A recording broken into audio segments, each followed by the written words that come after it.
BSE limited.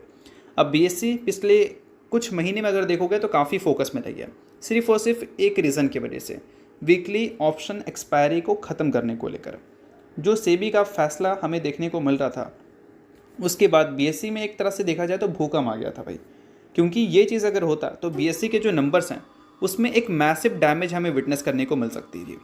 Jefferies ने बताया था कि अगर मान लो हर 2 वीक में एक्सपायरी हमें देखने को मिले सेपरेट डे पे, NSE और BSE दोनों का अलग,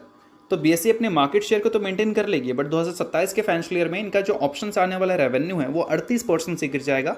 और कंपनी का कंसोलिडेटेड रेवेन्यू 22% से गिरेगा और नेट प्रॉफिट 21% से गिरेगा।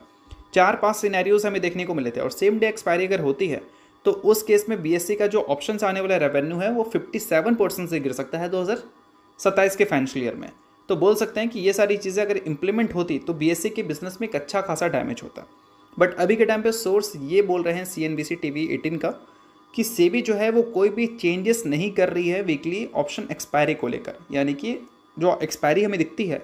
वो एज इट इज़ अभी रहने वाली है। अकॉर्डिंग टू सोर्स, कोई ऑफिशियल खबर नहीं है ये सेबी की तरफ से, सिर्फ सोर्स के जरिए आ रही है। अनलेस डेटा अगर हमें ऐसे देखने को मिलते हैं कि कोई अनयूजुअल ट्रेडिंग एक्टिविटीज़ देखने को मिलती है, मान लो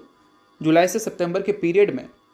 जिस टाइम जेन स्ट्रीट का स्कैंडल हमें देखने को मिला था उस पीरियड में, तो हो सकता है कि सेबी वीकली एक्सपायरी को हटा दे।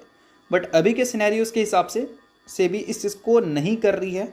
वो डेटा देख रही है। डेटा अगर उनको लगता है कि कुछ ऐसा है जिससे रिटेल इन्वेस्टर्स को बोल सकते हैं पार्टिसिपेट करना